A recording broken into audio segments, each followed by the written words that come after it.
तो नमस्कार। प्रयागराज थाना क्षेत्र करैली से एक महिला बड़ी परेशान है, रोती है, चिल्ला रही है। पुलिस वालों ने पूछा क्या बात है।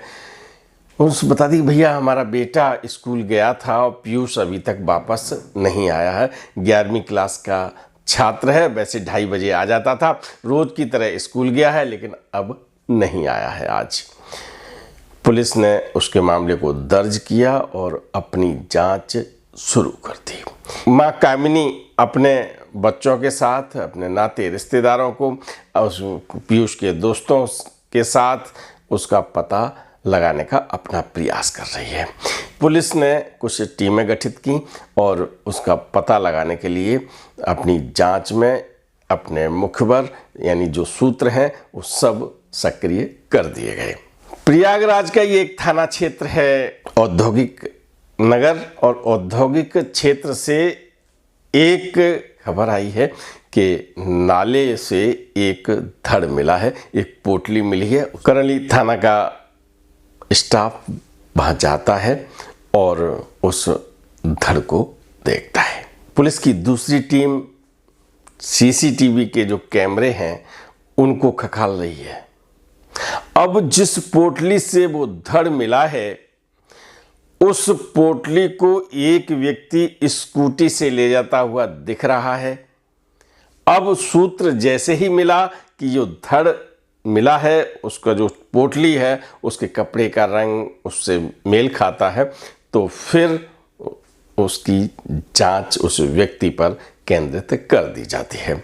कामिनी को बुलाया जाता है, दिखाया जाता है, तो अरे ये तो हमारे ससुर हैं और ये कहाँ जा रहे हैं। ये जब पहचान हो जाती है तो पूछताछ के लिए उस व्यक्ति को जो स्कूटर पर सवार उस पोटली को लेके जा रहा था और कामिनी जिन्हें अपना ससुर बता रही है उनको हिरासत में ले लिया जाता है। ये शरण सिंह हैं, प्रॉपर्टी डीलिंग का काम करते हैं और उनसे जब पूछताछ की जाती है कि ये कहाँ क्या पोटली में ले जा रहे हो, इस पोटली में तो यहाँ धड़ निकला है, पहले वो बताते हैं कि मुझे कोई मतलब नहीं, हमें नहीं पता क्या हुआ कैसे हुआ। लेकिन जब पुलिस अपनी तरह पूछताछ करती है तो शरण सिंह सब कुछ कबूल देता है।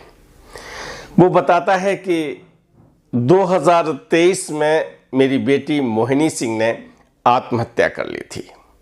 2024 में मेरे बेटे सागर सिंह ने आत्महत्या कर ली और मेरे घर में 2 आत्महत्याएं हो चुकी थी। मेरी प्रॉपर्टी का जो काम है वो सही तरह से चल नहीं रहा था, तो इस सब को चलवाने के लिए मैंने एक तांत्रिक से संपर्क साधा। तांत्रिक ने बताया कि आपके ही परिवार की कोई महिला है, उसने आपके ऊपर तंत्र मंत्र करवा दिया है, इसलिए आपके यहाँ ये घटनाएं होती हैं। तो उन्होंने कहा साहब इसका हम क्या उपाय है, हम इससे कैसे बच सकते हैं। तांत्रिक ने कहा कि उन्हीं के घर के किसी बच्चे की बलि चढ़ा दीजिए। शरण सिंह ने बताया कि हमने ये भयंकर निर्णय ले लिया कि हम अपने ही नाती की बलि चढ़ाएंगे। पीयूष उनके सगे भाई का पोता है और पीयूष जब वो विद्यालय जा रहा था तो उसे उन्होंने अपने घर में बुला लिया क्योंकि दादा हैं, और वहाँ पर उसने उस पीयूष के टुकड़े कर दिए। बताते ये हैं कि वो काली माता की फ़ोटो थी, उसने चापड़ से पहले सिर काटा, सिर चढ़ाया और सबके 8 टुकड़े किए, पोटली में बांधा और उन्हें लेके उन टुकड़ों को ठिकाने लगाने चले गए। जब वो जाता है तो वो सोचता है कि हम अलग अलग थाना क्षेत्रों में डाल दें, फिर पता नहीं चलेगा, और इस तरह से एक पोटली नाले में डालता है, कुछ जंगल में डालता है, अलग अलग उसके शव के 8 टुकड़ों को वो ठिकाने लगा देता है और घर में सफाई कर लेता है। आराम से बैठता है, उसमें जो इस ब्लड की स्मेल कहीं ना जाए, कुछ हो ना, तो घर में इत्र छिड़कता है, सफाई करता है, वो सब कुछ करता है और इत्मीनान करके ये बैठ जाता है कि अब मैं पकड़ा नहीं जाऊंगा, मैंने बल चढ़ा दिया और मेरे घर खुशियां आ जाएंगी। जब पुलिस सक्रिय होती है तो वो पकड़ा जाता है। मित्रों, तांत्रिक के कहने पर अपने घर की खुशियों को पाने के लिए अपने ही घर का चिराग बुझा देता है। भाई का नाती हो, भाई का पोता हो या अपना पोता हो, कोई फर्क नहीं होता। लेकिन जब अंध विश्वास हो जाता है, जो अपना मस्तिष्क विहीन हो जाते हैं, एक तरह से जो अपना आत्मविश्वास खो देते हैं, जिन्हें सेल्फ कॉन्फिडेंस रहता ही नहीं, वो ऐसे काम कर बैठते हैं।